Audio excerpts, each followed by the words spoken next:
Charlie Kings Warrior Suarez! Jorge Flaco Castaneda. Down goes Paul Fleming. He's in strife. Big trouble. And Suarez.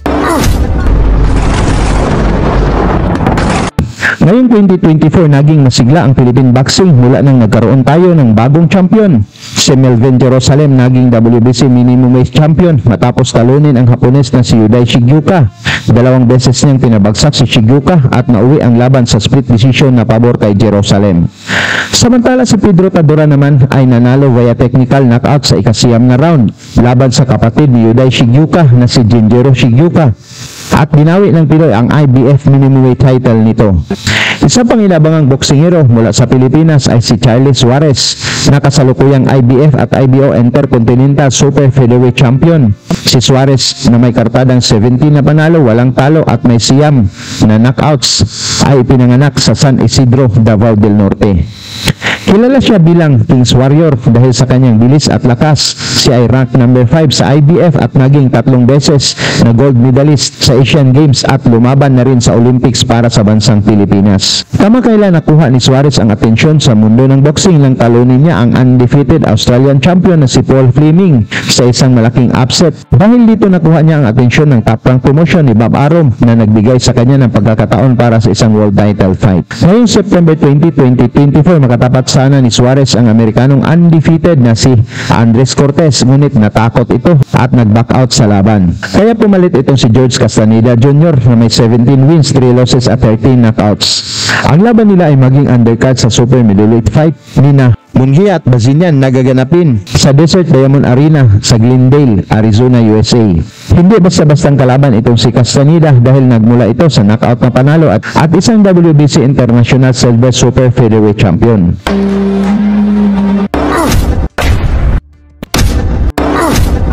Habang ang ating si Suarez naman ay naging matunog ang pangalan ng tinalo niya, ang undefeated na si Paul Fleming na hawak ang 4 na titulo. Matapos nasungkit ni Suarez ang IBF Asia Super Featherweight title, nang talunin niya ang Indonesian superstar na si Jeffrey Palulo, nagkaroon siya ng malaking laban sa champion na si Paul Fleming ng Australia. Si Fleming na may kartadang 28 na panalo, walang talo at 18 knockouts ay hawak ang 4 na titulo: IBF Pan Pacific, IBO Intercontinental, WBA Oceania at WBC Asian Boxing Council Super Featherweight title. Ang laban ay ginanap sa Sydney, Australia. Sa pagbungad ng unang round, naging mainit kaagad ang palitan ng mga malalakas sa suntok ng dalawang boxers.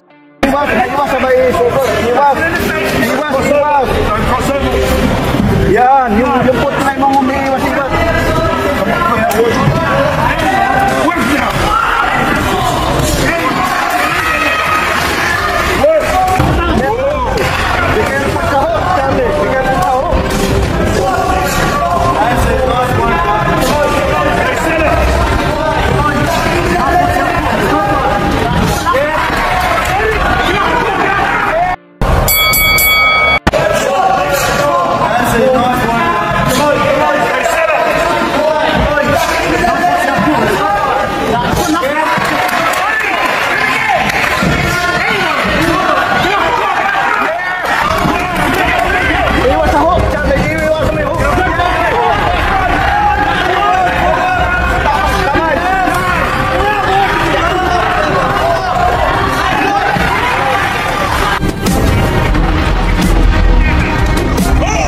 Suarez.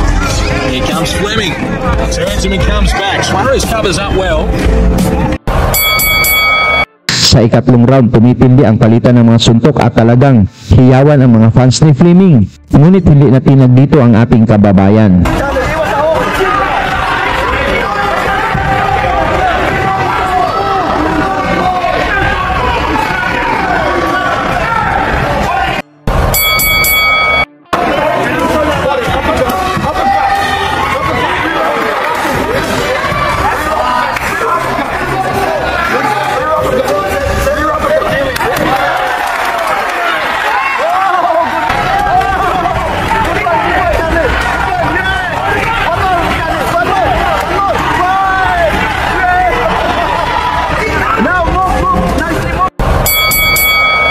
Sa round 5 parehong nakapatama ng mga malalakas na suntok ang dalawang boksingero kung saan naging dikitan lang ang score ng laban.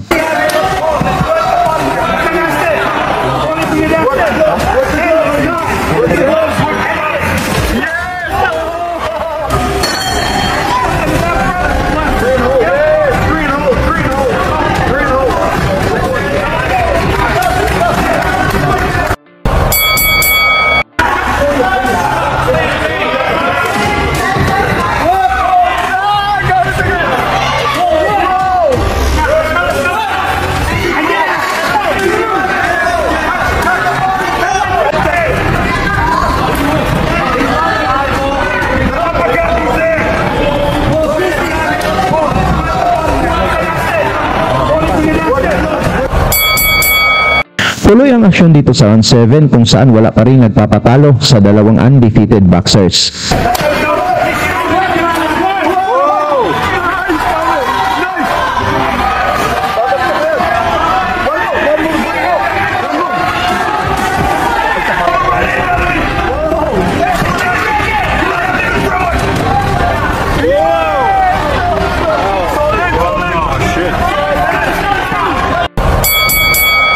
Pagsapit ng round 9 naging agresibo si Fleming na gustong mapabilib ang mga hurado ngunit matagumpay na nakapag-counter si Suarez.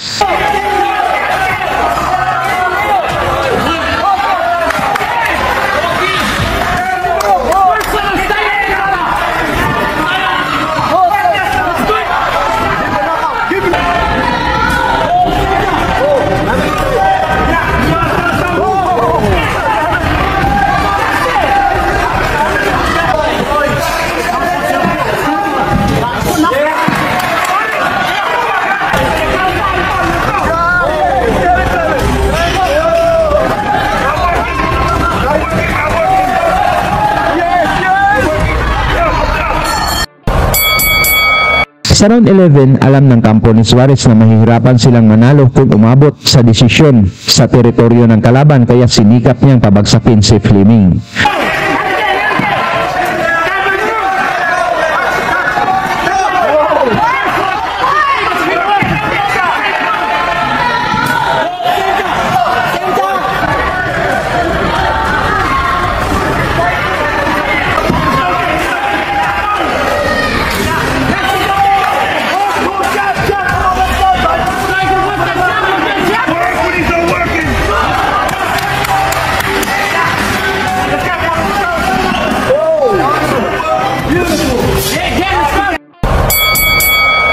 Sa round 12, isang mabilis na kombinasyon mula kay Suarez ang nagpabagsak kay Fleming. Bagamat nakatayo pa ito, ngunit halatang hilo pa.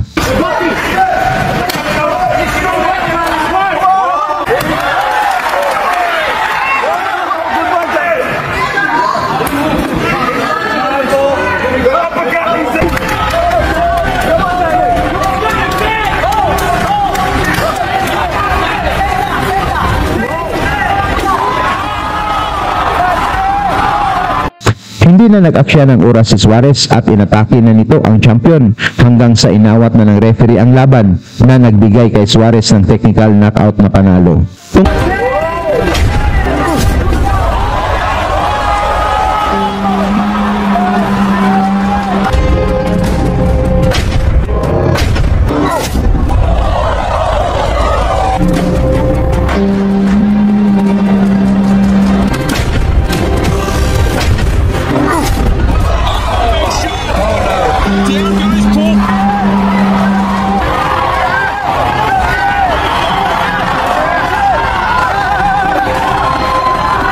Tungkol sa performance ni Suarez mga tol, pwede na kaya itong mag-world champion? Pag-usapan na lang natin yan sa baba at suportahan na lang natin si Suarez sa kanyang laban kontra kay Castañeda ngayong September 20, 2024 na gaganapin sa Amerika.